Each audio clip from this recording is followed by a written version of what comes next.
Tonight's big stories. Filipino fishermen stage a protest outside the Chinese consulate in Manila to protest China's new maritime rule that will allow them to detain trespassers in the West Philippine Sea. The National Privacy Commission is looking into the data breach at Robinson's Land, and Toyota Motor Philippines will have NPC compliance. And a Monitoring Division Chief Attorney Rainer Milanes to talk about this or their findings later today. And the Chinese embassy in Manila is urging the Philippine government to ban POGOs to root out, quote, social ills. Good evening. Welcome to the show. I'm Regina Lay. I'm Riza Diaz. And I'm Shawn Yao. China's new maritime rule that allows them to detain those they deem trespassing in the South China Sea takes effect tomorrow, June 15th. That also covers waters within the Philippines' exclusive economic zone. Filipino fishermen protested this outside Beijing's consulate in Makati earlier today, insisting that they will defy this order. The armed forces also assured Filipino fishers that they will be protected. Francis Orsho with a big story tonight. These protesters stormed the Chinese embassy in Makati early this morning, but they were stopped by the police. They are protesting Beijing's fishing ban in the territory they claim as their own in the West Philippine Sea.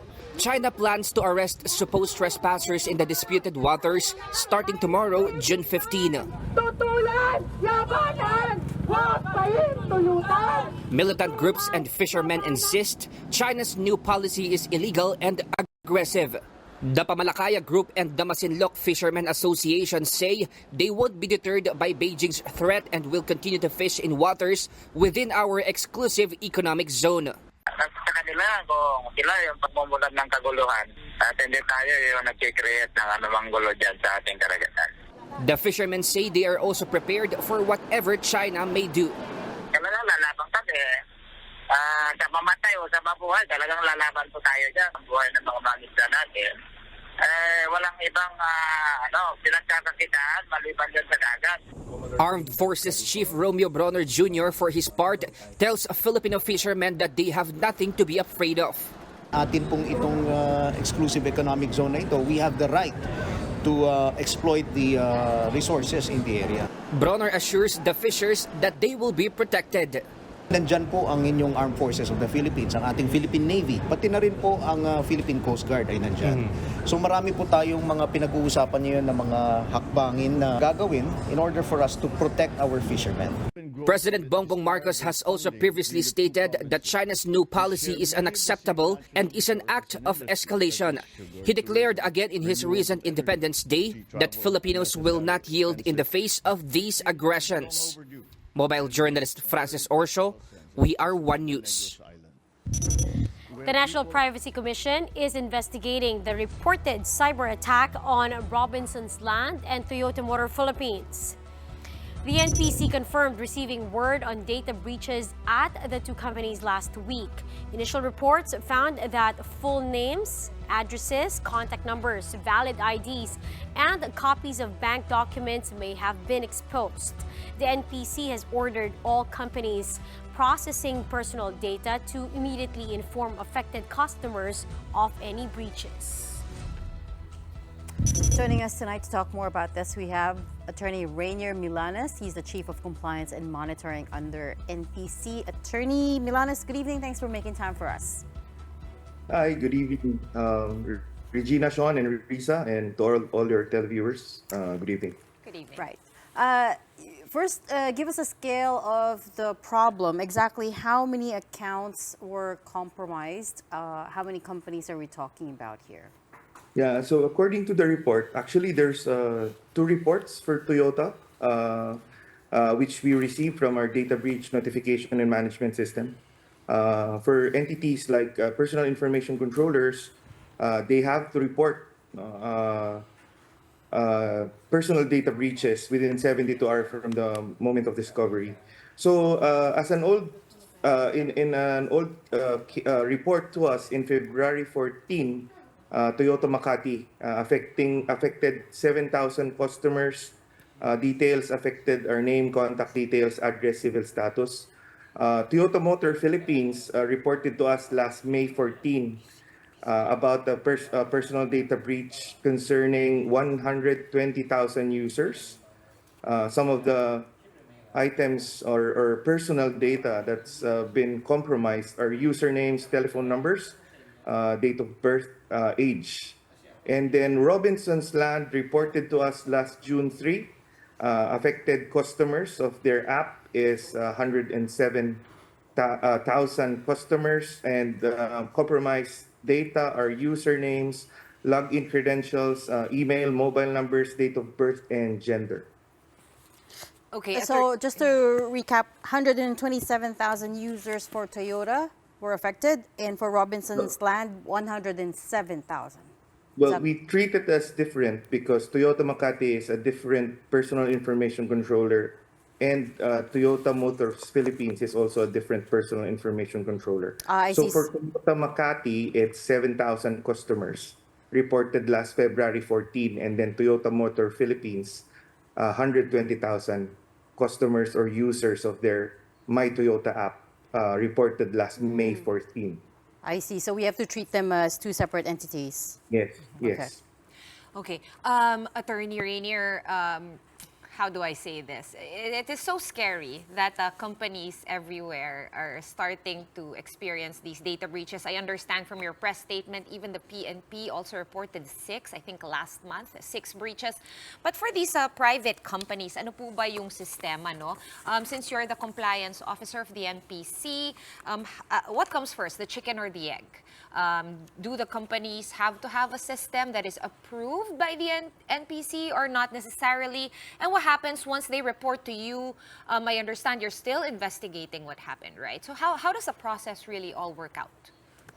So actually, as your personal data privacy regulator, we require that all entities processing personal data appoint a data protection officer. So the data protection officer is the one who is accountable or responsible for having implementations of security measures like organizational, technical, and physical security measures in order to protect personal and sensitive personal information that they process.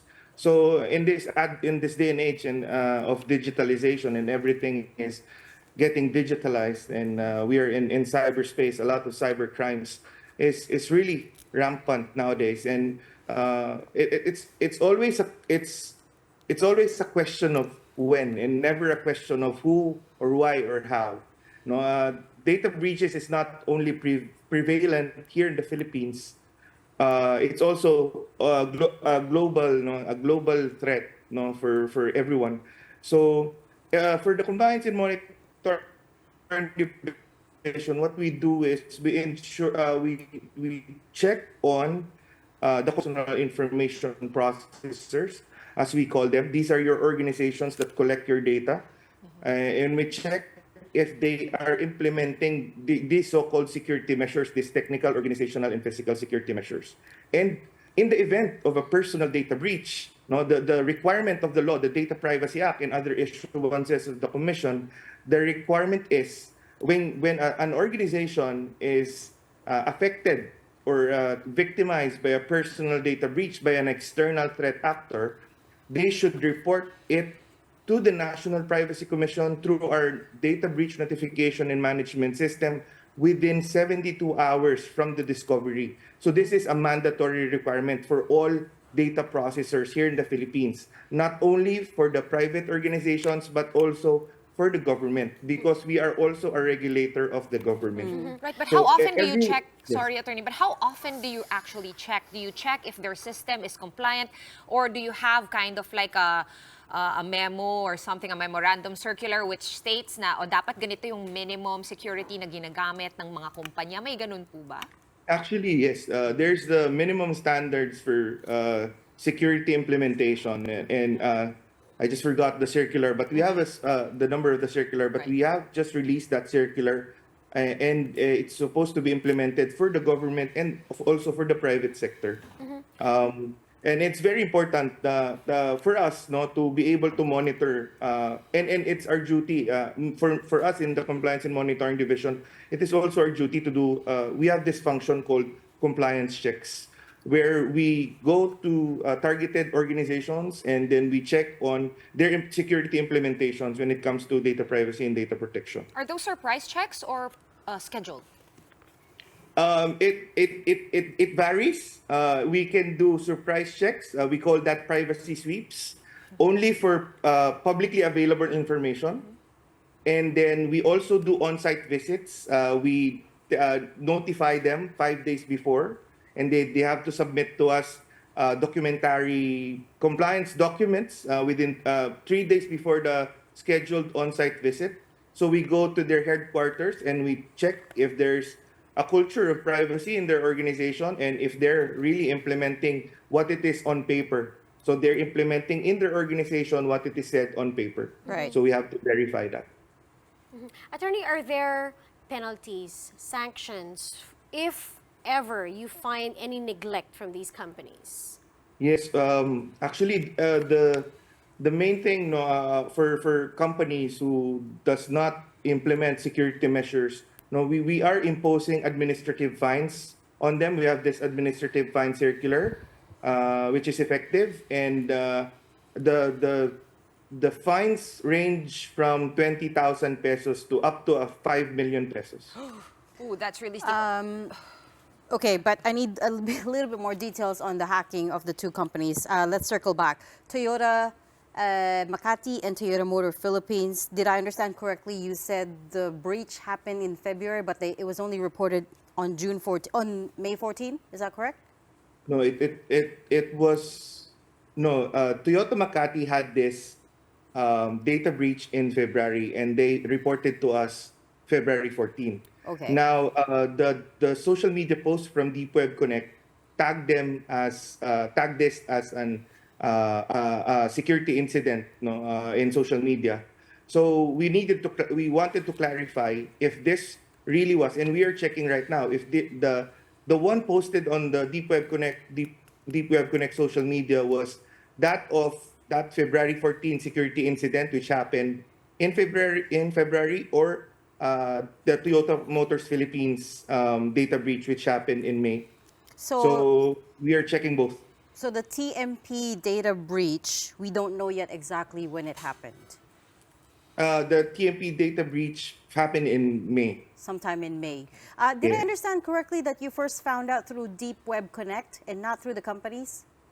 No, it came out. We found out because we have this system called the Data Breach Notification and Management System. So every time there's a personal data breach, all personal information controller must, no, it's required and it's mandatory. They must notify the commission and they must notify affected data subjects within 72 hours from the discovery. Right, So, which brings me to So- but in 2 days. SNR's case, So wait, sorry. Okay, go ahead. So Toyota and Robinson's Land, for these two companies, they did their job and they notified National Privacy Commission within 72 hours of the breaches. Is that correct? Yes, that's correct. Okay, so there's no liability for them on that part. which brings me to Yes. SNR, because according to your press statement dated June 6, SNR supposedly, you were trying to clarify, I suppose, what's going around, that SNR also had a data breach. Can we confirm whether or not there was a data breach and whether or not because you said what was said in the press statement was it was not reported to the National Privacy Commission? Yeah, actually, SNR already released a statement about this, and they mentioned that there is no data breach. No, they confirmed that there is no data breach that happened in May for SNR, and from our initial investigation from our compliance and monitoring evaluation, we saw that the data dump is somewhat. A data dump from a previous data breach that they had sometime in 2022 or 2020, yeah, 2022. And where are all these stolen data right now? Have they been sold off? Are they on the dark web? Have we managed to locate and secure that data? Well, basically, these data are on the dark web, so you just need threat actors or people who want to purchase those data are available for purchase in the dark web. How will people who were affected, whose data were compromised find out if they were affected?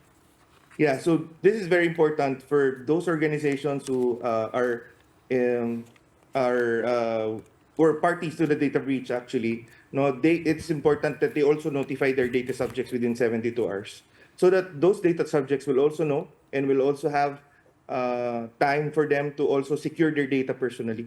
So that is really the requirement of the law, that they notify their data subjects individually, affected data subjects individually. So Robinsons is currently reporting that they are notifying, they are finishing the notification requirement for all those involved. Also, Toyota has already reported that they've already finished notifying the affected data subjects. But that And was more than if 72 you were- hours ago. Was there some sort of violation there? Or is it okay because marami nga talaga yung mga taong apektado? How does that work? Because it's been more than 72 hours, definitely.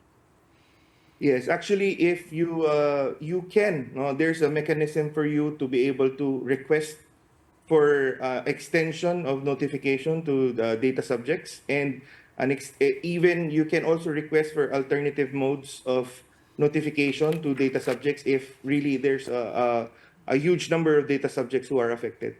So the commission grants these requests. And What if about the affected for the people? Yeah. customers who are affected, what is their recourse? What can they do at this point? So it's very important that in the notification, these organizations like Toyota and Robinsons, they inform the data subjects of phone numbers or email addresses that they can contact, so that they can get some information and get assistance from the, no, it's the obligation. It's always the obligation of the personal information controller or Toyota and Robinsons for this issue, that it's their obligation to help the affected data subjects when they And, identify them. and- Well, they're already identified, so it's their obligation to help them. And Attorney Rainier, for example, kasama ako dun sa mga apektado. Is there some sort of, I mean, more than what you just mentioned, can I sue the company for being negligent with my data?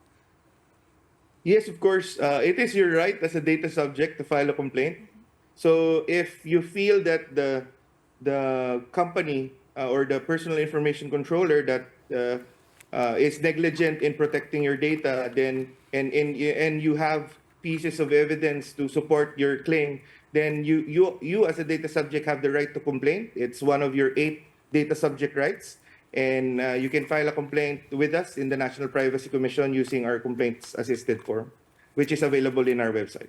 Outside of the companies that we mentioned, Toyota, Robinsons Land, and SNR, any other companies that you know that you are watching that's on your radar right now that's vulnerable to hacking?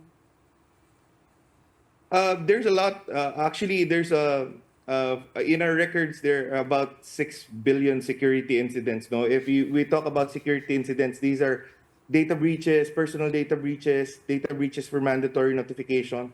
So a lot of data breaches for mandatory notification are submitted to us. Last year we have around 400.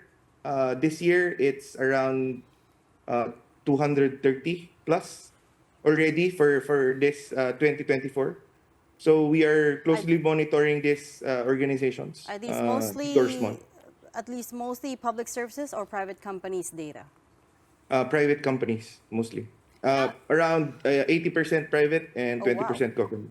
So you're saying private companies in the Philippines do not have adequate security system, IT security system? No. I was saying, what I was saying is reports. So these data, if it's for mandatory notification, because we have elements for mandatory notification, it should be it should contain sensitive personal information, and sensitive personal information is in the possession of an unauthorized person, and there is real risk of serious harm to a data subject. Then you need to report to the commission within 72 hours. Those are the elements. So I was saying that basically a lot of these data breaches are not getting reported. That's the thing. So those that get reported, we we evaluate those reports and we check on security implementation. But those who does, the security incidents or personal data breaches, which are not reported, we have that mechanism in our complaints and investigation division to do sua sponte investigations on those data breaches as well. Attorney, I'm just curious, circling back to the mechanism you have, like filling out a form in case you were a data subject whose data was breached. How many reports have you actually gotten? Meron po ba talagang nagko-complain?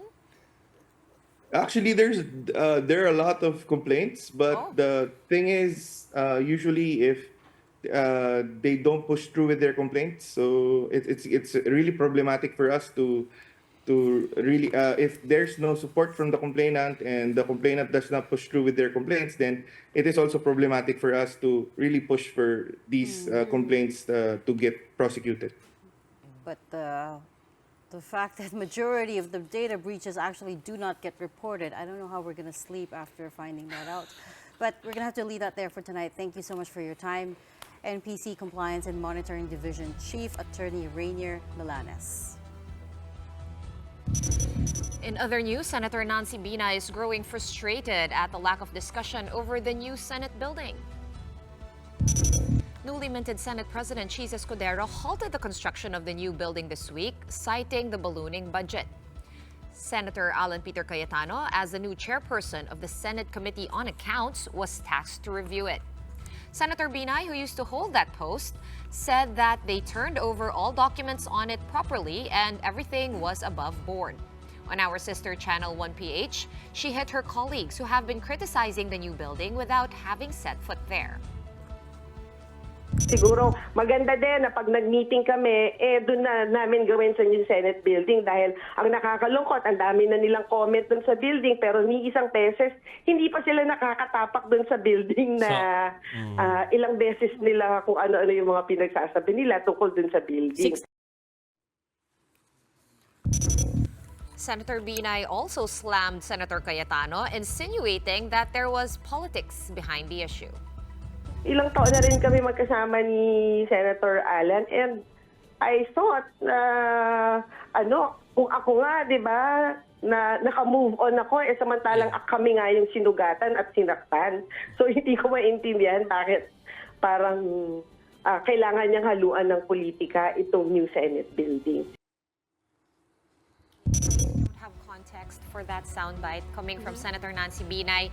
She is slamming Senate President Escudero for supposedly getting his info about this new Senate building, specifically the overpricing from gossip mongers, basically. So we don't know yet that it's overpriced.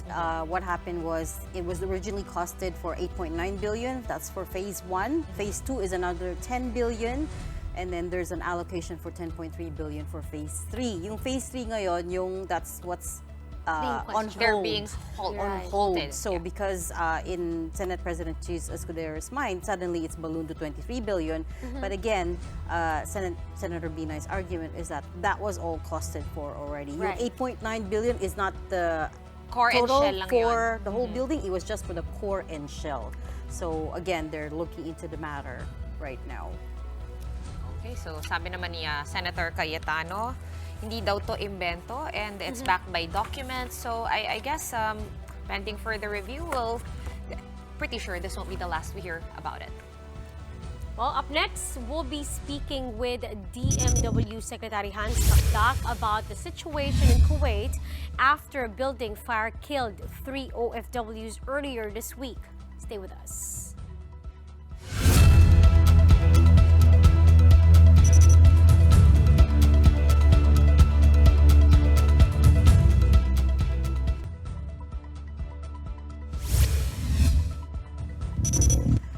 Welcome back. You are watching The Big Story here on One News.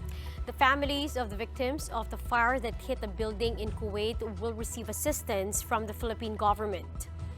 Officials of the Overseas Workers Welfare Administration, or OWA, visited the bereaved families of Jesus Lopez and Edwin Petilla, 2 of the 3 OFWs who died in the fire. Lopez was an iron worker while Petilla was a quantity surveyor, and both of them were from Pangasinan. Petilla's pregnant wife was extremely devastated over the death of her husband, noting that she was on a video call with him during his final moments. Sumisigaw na, Mami, Mami, hindi na ako makahinga. Nahirapan na kaming huminga, Mami, Mami, yung asawa ko na po. Tapos yung hinahabol na nila yung hininga nila. Kinakapos na talaga ng hininga yung maaawa ka kasi wala kang magawa. Yun yung yung nagre-reminisce lagi kapag pipigit ako ng mata ko. Yun yung naririnig ko yung mga boss nila na humihingi ng tulong. Hindi ko matanggap na wala na siya. Kasi siya lang yung meron ako. Siya lang yung nagmahal sa ganito. The third victim was from Batangas who worked as a document controller. The victim's family requested that their privacy be respected. Migrant Worker Secretary Hans Kakdak says they are now arranging the repatriation of the victims' remains. The families will also receive financial assistance, including burial, educational, and livelihood assistance from the government. The DMW also visited families of the 2 OFWs who are still in critical condition due to the fire. The agency is working on arranging their flights to Kuwait. The department is also prepared to facilitate the return of affected OFWs to the Philippines should they wish to do so. Their condition is still critical. The remaining 6, we are seeing to it that the temporary facilities where they are being accommodated, kasi nasunog yung building nila, no? The building happens to be a dorm facility for the foreign workers of the construction company. So we're seeing to their needs as well, whatever it is they need. They may have evacuated fast from the building while it was burning, so they may not have enough things with them. So we're helping that. Meanwhile, the Kuwaiti authorities have detained 3 individuals in relation to the fire, including the building's owners. Now, they are facing charges of manslaughter for neglecting fire regulations in Kuwait. Officials have confirmed that the cause of the fire was a short circuit. Let's get more updates on this matter from Migrant Workers Secretary Hans Leo Kakdak. Secretary Kakdak, thank you so much for taking the time out to talk to us tonight. I can assume na sobrang busy po kayo, no, dahil sa sitwasyon na ito. Yes, good evening. Good evening to all. Thank you for having me. Okay, first off, kamusta yung lagay nung dalawang kababayan natin na nasa critical condition pa? Have their medical situations improved? Well, right now there are 2 in ICU, as you said, and they suffered from severe smoke inhalation. The incident happened in the wee hours of the morning, kaya they must have inhaled a tremendous amounts of smoke carbon monoxide. And they are in ICU in critical condition. The status stays the same, has stayed the same over the last 2 days. We're still hoping and praying that they will recover, fully recover. Perhaps we can hang on to the news that their situation has not been aggravated or worsened. So we're still hoping and praying that they'll pull through. And we've been monitoring the situation, and as your report says, our DMW and Admin Arnel Ignacio's team in OWA have talked to the next of kin, the families of the 2. The next of kin, there are arrangements now to bring them to Kuwait? That's right. We're looking into the possibility of a compassionate visit, as we call it.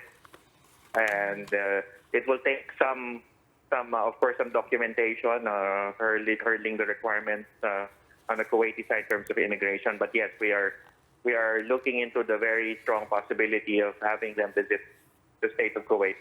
Mm-hmm. Secretary, we understand that the government will be providing assistance, livelihood, educational, and burial. Will the victims' families also be receiving compensation somehow from the Kuwaiti government? Yes, well, first of all, as you said, correctly pointed out, there will be financial assistance forthcoming from both the Department of Migrant Workers and the OWA. And we know that from the employer's side, there are also entitlements, especially in the area of financial assistance for the survivors and life insurance for the families of the deceased. And yes, so we had reached out to the Kuwaiti government. Here in Manila, we've reached out to the Kuwaiti embassy and Ambassador Cabrera over in Kuwait to his counterpart. And on both sides, both flanks, I should say, the Kuwaiti government has positively responded in terms of providing full support and assistance, and we will just have to await the proper announcement from the Kuwaiti authorities on their support and assistance to be rendered. All right, moving on now to the investigation mismo doon sa fire, sa cause ng fire. Have we any more clarity on how that fire started? I understand may short circuit daw, so it's really just an accident. Or have there been any, perhaps like some sort of neglect or medyo, nakalusot ng regulations through fire regulations there? Okay. First thing, we have provided a direction or directive to our lawyer in Kuwait to stand ready to take action or any form of legal action should the Kuwaiti authorities in their investigation find for liability of individuals or entities in Kuwait as a result of for having caused the fire. And we are still awaiting the official report. We surely have the reports coming in from media, but we are still awaiting the official report because that will be the basis for our legal action. And yes, we stand ready with our lawyer in Kuwait to file the necessary legal action, but would have to wait for the official report from the Kuwaiti side, Kuwaiti authorities. Okay, while we wait for all those updates, Secretary. Are you getting enough support from the Kuwaiti authorities, Secretary, both in terms of arranging logistics as well as investigating the cause of the fire? Yes, definitely. We're thankful to the Kuwaiti authorities. As I said, the communication has been here in Manila as well as there in Kuwait. Here in Manila, we've reached out to the Kuwaiti embassy and we've received positive responses in terms of support and assistance and coordination. And thankful for this. And we hope that in terms of repatriation of the remains, our labor attaché and OWA welfare officer and with a team of Ambassador Cabrera in Kuwait have visited the forensics department and have viewed the remains and are now accordingly arranging for their return, herding the requirements in order to secure their return. And I'm optimistic that the repatriation of the human remains of our 3 OFWs, deceased OFWs, will be soon, or perhaps even by next week. And also we have been in touch with all the families, and I personally had conversed with the families and Admin Arnel too, so we are in touch with them and assured them of full government support and assistance. Okay. Right. Since we already have you on the phone, Secretary, I hope you don't mind if we can ask for an update on reports of a missing Filipino seafarer on board the bulk carrier, the MV Tudor, in the Red Sea. Do we have any information about that missing sailor? Well, we know there was an attack against a bulk carrier days ago, and the bulk carrier MV Tudor suffered damage and had been rendered unseaworthy for the purpose. However, she is stable. She has not sunk. So the seafarers are there, and are expecting rescue very, very soon. We're optimistic that the rescue will happen within the day. Well, we're 5 hours ahead of them. So the matter on rescue is imminent, and hopefully they could be transported to safer ground. Okay. And there is a missing seafarer. There are 22 Filipino seafarers on board that ship, including the captain, the Filipino captain. And there is one missing seafarer, and we are hoping that he will also be searched and found very soon.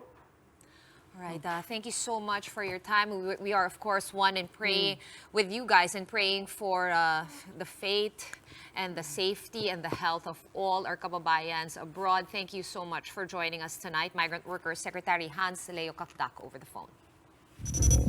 We're going to pause for a quick one right now, but right after that, around 15 PNP officials were relieved from their posts over the alleged overkill in the attempt to arrest Apollo Kibuloy. More on that when we return. Keep it here.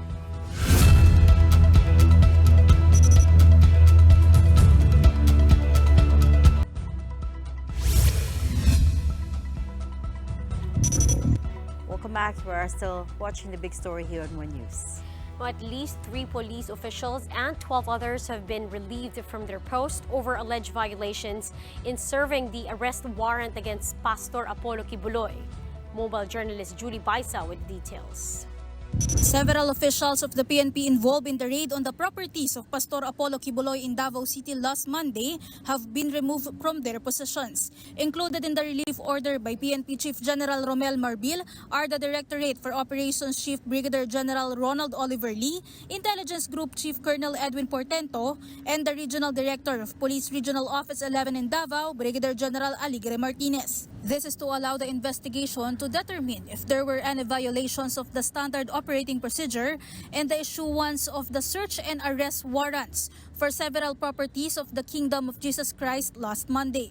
The Directorate for Operation was involved, I understand, during the planning and deployment po ng troops. Siya po ang naggiya po pagdating po sa sino-sino pong mga PNP units po ang i-deploy. Sa ibang mga senior officers po na relieved, they were administratively relieved to give way po sa ang gagawin po nating investigasyon kung nagkaroon nga ba ng lapses, nagkaroon nga ba ng pagmamalabis, nagkaroon nga ba ng negligence of supervision. In addition to the 3, 12 other officials and personnel from the CIDG, PNP Special Action Force, and Davao City Traffic Enforcement Unit have also been removed from their positions. Maaari pa pong masundan po ito dahil sa ngayon po ay inaalam pa po at iniimbestigahan nga sino-sino po ba ang nagkaroon po ng participation doon po sa service of warrant. Again, uulitin po natin upang ito ay magbigay daan sa gagawin pong evaluation, assessment at investigation para nga po malaman kung nagkaroon nga ba ng pagkukulang, nagkaroon nga ba ng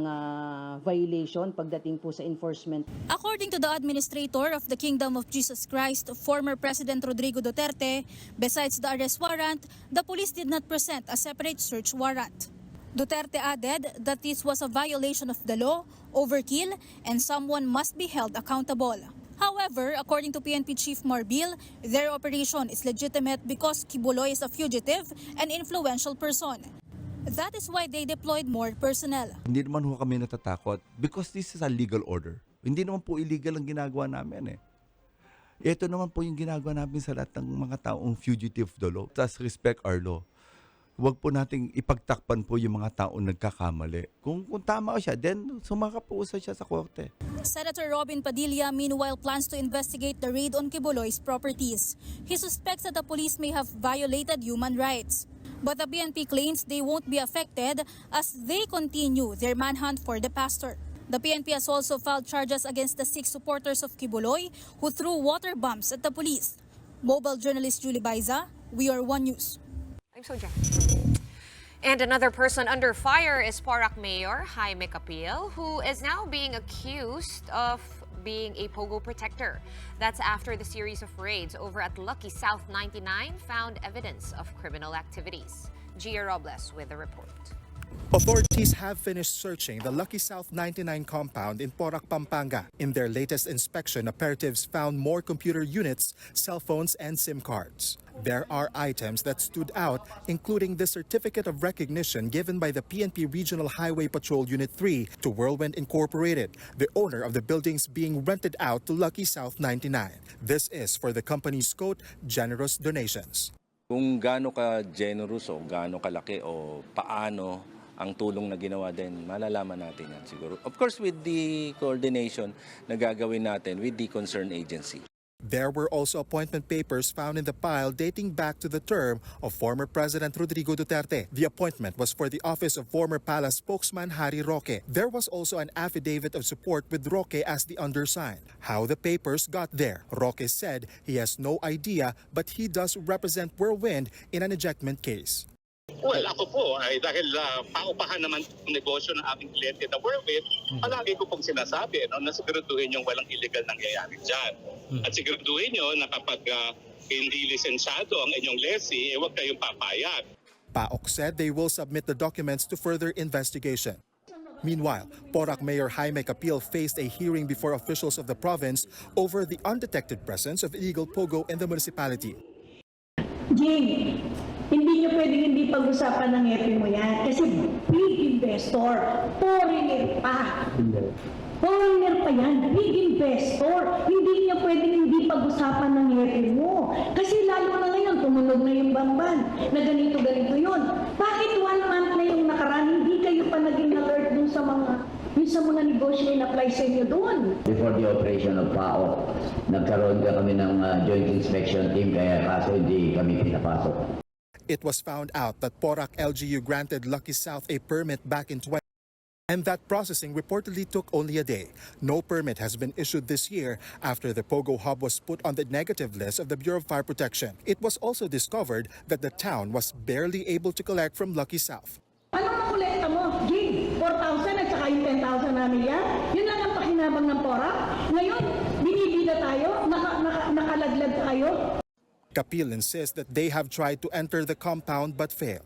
Even the PAOK, they need a search warrant to enter the premises na kaya kami talaga wala po kaming power. The town mayor insists that it is PAGCOR who have oversight over the illegal POGO hub. Meanwhile, after concluding the raid in Porac, authorities are turning their attention to searching for around 800 individuals, mostly Chinese nationals, who previously worked in this illegal POGO hub. For News 5, Gio Robles, we are One News.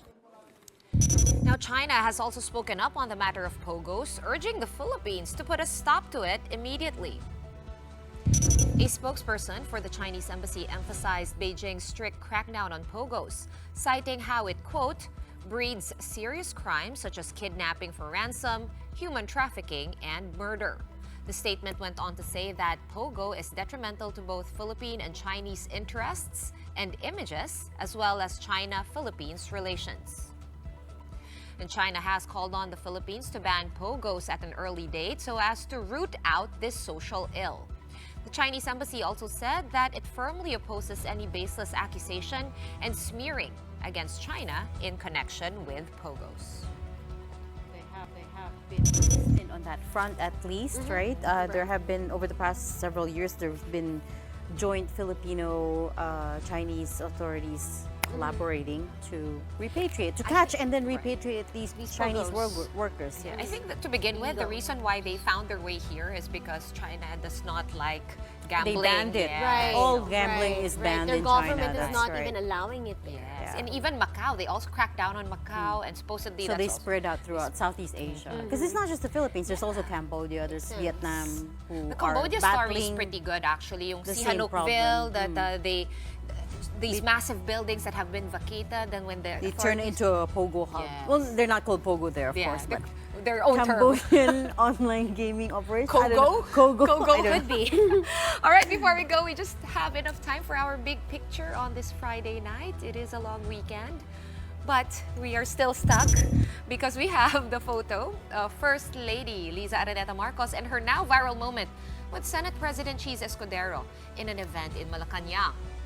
Days after this viral video, the First Lady has finally broken her silence. In a radio interview, First Lady Liza described the viral incident that took place on Independence Day as a playful exchange between herself and Escudero. And this was how the moment went down, according to her. I'm going to read it, exactly what the First Lady said, and here's how it goes. When Cheese saw me, he said, "Wow, bilib din ako sa'yo. May energy ka pa after standing and smiling for over an hour. I'm sure you could use a drink." I laughed and said, "You bet." And so I mischievously got his glass of champagne, took a sip, and told him, "Ew, hindi naman malamig ang champagne." After that, they gave his champagne glass back to him, and we both had a good laugh over that. The First Lady added that I think the entire exchange took all of 10 seconds. She also said that whether the Senate President was made to act like a waiter or responded like a gentleman is between them. But actually, we skipped the most important part. Yesterday, we were just here saying, this usually happens between good friends. And she did say at the end of met even in law school. Should put an end to all the speculation. Yeah. She said, we are both lawyers. Friend kami since college days. He went to UP, I went to Ateneo. Friends kami. So, that's long time friends. Long time friends. Because we were saying yesterday, that's the comfort level seems to be that between old friends. Especially after COVID. I mean, I'm very careful whose cups I drink it's out funny of now. though, it's yet another lesson to be careful with what you see on social media, right? And to be careful. I mean, the social media mob is pretty fierce and unforgiving when it comes to these things. But sometimes, it's just what it is. What it is. There's nothing bigger behind it. Although we were speculating as well. Yes, not speculating, but we were reading off what we're seeing on social media. The comments.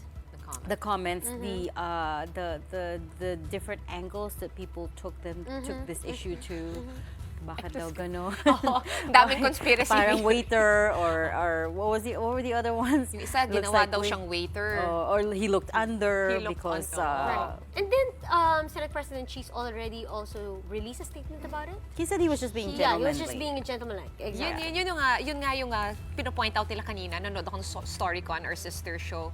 If Cheese Escudero did not issue a statement, then we probably, us meaning traditional media, we probably would not have jumped into his issue, and this would have stayed in social media as a viral video. But here we go. And that's been settled, and that's it for the big story. Happy weekend, happy no more Father's mystery wine glass. What was going on with that wine glass? It is Father's Day on Sunday, in case you forgot. And also, right. holiday on Monday, Eidul Adha. So advance happy Father's Day, and that's it for us tonight. We are One News. We are all sides, all the time. Thanks for tuning in. Have a good night and a great long weekend.